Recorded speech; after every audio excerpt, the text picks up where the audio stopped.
সদ্য সমাপ্ত অর্থবছরে মোট তৈরি পোশাক রপ্তানি ৮.৮৪% বেড়েছে।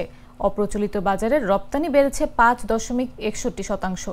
তবে রাশিয়া, ইউএই, মালয়েশিয়ার মতো অপ্রচলিত বাজারে রপ্তানি কমেছে। নতুন বাজারে আরও মনোযোগী হওয়ার পরামর্শ দিয়েছেন খাতের ব্যবসায়ীরা। রপ্তানি উন্নয়ন ব্যুরোর তথ্য অনুযায়ী ২০২৪-২৫ অর্থবছরে অপ্রচলিত বাজারে রপ্তানি বেড়ে দাঁড়িয়েছে ৬.৪৪ বিলিয়ন মার্কিন ডলার, যা গত বছর ছিল ৬.৯ বিলিয়ন ডলার। এটি মোট রপ্তানির ১৬.৩৬%। বিশ্ববাজারে ক্রমবর্ধমান প্রতিযোগিতা ও ঐতিহ্যবাহী বাজারে স্থবির প্রবৃদ্ধির প্রেক্ষাপটে অপ্রচলিত বাজারে এ প্রবৃদ্ধি বাংলাদেশের জন্য এক নতুন সম্ভাবনার বলে মনে করছেন শিল্প মালিকরা। রপ্তানি উন্নয়ন ব্যুরোর তথ্য অনুযায়ী অপ্রচলিত বাজারের মধ্যে জাপান, অস্ট্রেলিয়া এবং ভারত শীর্ষ অবস্থানে রয়েছেন।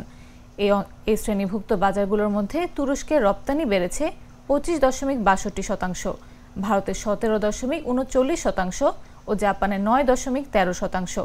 তবে রাশিয়া, সংযুক্ত আরব আমিরাত ও মালয়েশিয়ায় রপ্তানি কমেছে, যা উদ্বেগের।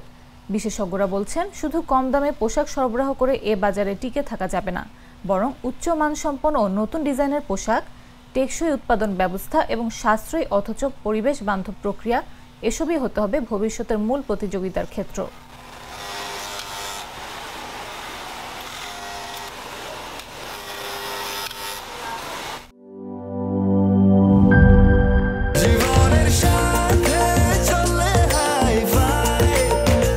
স্বাস্থ্যকর অল টাইম ফ্যামিলি কেক, সব সময় অল টাইম হেলদি লাইফ।